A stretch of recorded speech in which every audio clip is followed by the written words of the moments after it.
বন্ধুর একটা ঘটনা হয়েছে জানেন যে আমার এই লম্বা চুল দেখি আমার কয়েকজন বৈষ্ণব মিত্র সাধু যেতে নাকি তা গাছতলা যাইবে গিয়া নাকি তা আমি কই না বা সাধু হইতাম না গাছতলা তো যাইতাম না, চুলটা আমার ভালো লাগে লম্বা চুল, তার জন্য চুল লম্বা করতেছে।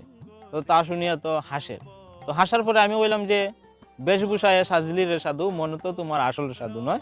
তখন তো পুরো আমার উপরে গরম গরম হওয়ার পরে আমি হইলাম যে তুমি ভক্ত দেখে বলেছ হরি, অন্তরেতে বিষের ছুরি। তখন তো আরো মাথা খারাপ পরে, আর কি হইব পরে গেছে গিয়া। তো একটা কথা কই, শুধু সাধু হইলে সাধু হওয়া যায় না, এই বেশ ধরলে শুধু সাধু হওয়া যায় না, মনটা আসল সাধু হইতে হইব, মানুষের প্রতি শ্রদ্ধা ভক্তি প্রেম ভালোবাসা থাকতে হইব, তখনই তুমি সাধু। এবং মানুষের যখন তুমি ভালোবাসাইবাই তখনই তুমি সাধুতে পরিণত হইবাই। আর এই সংসার ধর্ম, আমাদের সাধক রামপ্রসাদে হচ্ছে সংসার ধর্ম বড় ধর্ম মা, তাই পারি না ছেড়ে যেতে। আমার মনে হয় যে এই সংসার ধর্মই সব থেকে বড়, এবং অনেক সাধকগণে হয়ে গেছে যে এই সংসার ধর্ম থেকে আর বড় কোনো ধর্মই হতে পারে না। তাহলে অবশ্যই এই সংসার ধর্ম পালন করো সংযমী হইয়া, আর সংযমী হইয়া সংসার ধর্ম পালন করলে ভগবানের দেখা মেলে।